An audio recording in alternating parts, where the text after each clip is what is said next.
Oui, mes chers amis, encore une fois la tzedaka, encore une fois la prière. Et aujourd'hui, au lieu de Dvar Torah, je vais vous raconter deux histoires reliées à deux tzadékettes. Une connue et l'autre inconnue. Et ceci est relié à la parasha de la semaine que nous lisons ce Shabbat, Shabbat Shira, où nous savons que le cantique, le chant, le remerciement, comme on a parlé cette semaine, des femmes était bien supérieur que celle des hommes. La qualité des femmes, la kedusha, la sainteté, la pureté,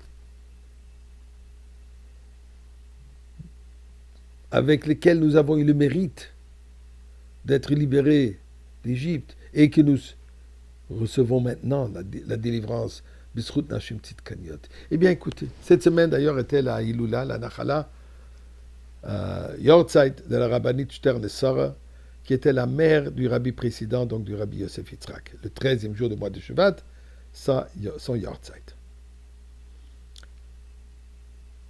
Après la disparition de son mari, ou son fils unique, le Rayatz, Rabbi Yosef Yitzhak, est devenu le Rebbe, le fils, bien sûr, s'est occupé continuellement de sa maman.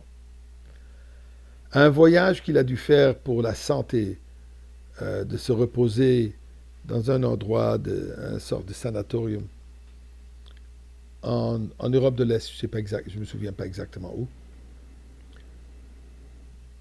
Le Rebbe a amené sa mère, pour elle aussi, qu'elle se repose aussi, et qu'elle fasse aussi ce traitement là-bas. Il s'avérait que là-bas, le grand tzaddik, le grand rave, le Munkatcherov, Minchas Elazar, était, à ce moment, il était présent. Quand la rabbinite Stern l'a su, elle a demandé à son fils, je voudrais le voir. J'ai tellement entendu parler de lui, un grand tzaddik, je voudrais voir ce tzaddik. Le Rebbe lui dit, oui, mais lui, il ne reçoit pas les femmes. Et je n'ai pas besoin d'être reçu. Je veux juste le voir. Je n'ai même pas besoin de lui parler. Je voudrais le voir, je voudrais voir ce tzaddik.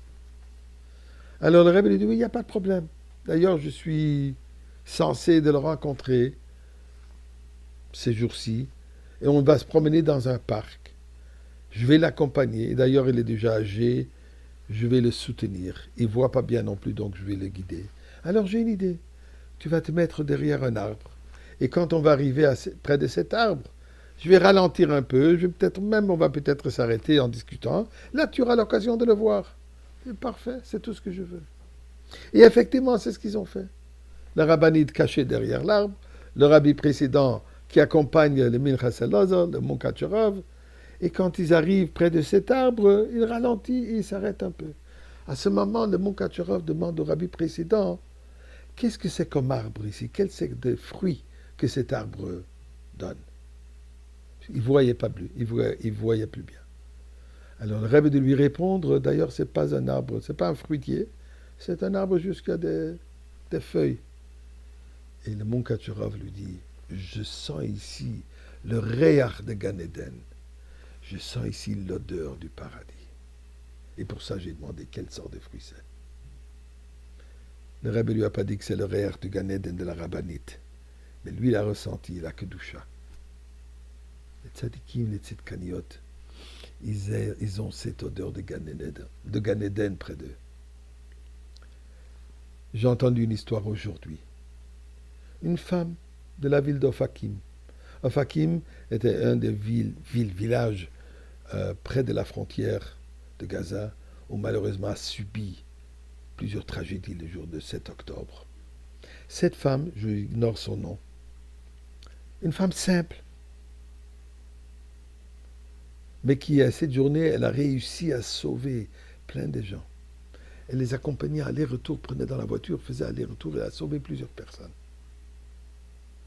Le gouvernement israélien, apparemment, ils ont organisé une rencontre de différentes familles des otages, des familles des soldats qui sont tombés, et des gens qui habitent dans le quartier, dans le coin, pour rencontrer les dignitaires, les politiciens, ici aux États-Unis. Et voilà que cette femme est censée de rencontrer le président américain Joe Biden. Paparazzi, les journalistes, tout ce qui est là. Et un des journalistes lui pose la question, dis-moi, est-ce que tu ne te sens pas excitée, anxieuse de rencontrer Joe Biden, le président des États-Unis? Une femme simple d'un petit village en Eretz Israël habituellement n'a pas cette occasion, n'a pas cet honneur. Comment est-ce que tu te sens maintenant avant de le rencontrer? Elle dit, honnêtement, rien du tout. Je ne suis pas excité, je ne suis pas intimidé, rien du tout. Mais comment ça se fait? Elle dit, je dois vous dire, moi j'ai vu Dieu à chaque moment le 7 octobre. Continuellement, je l'ai vu. J'ai vu comme Akadosh Baruch Hu, comme Dieu il est présent et m'aide à faire ce que j'étais en train de faire.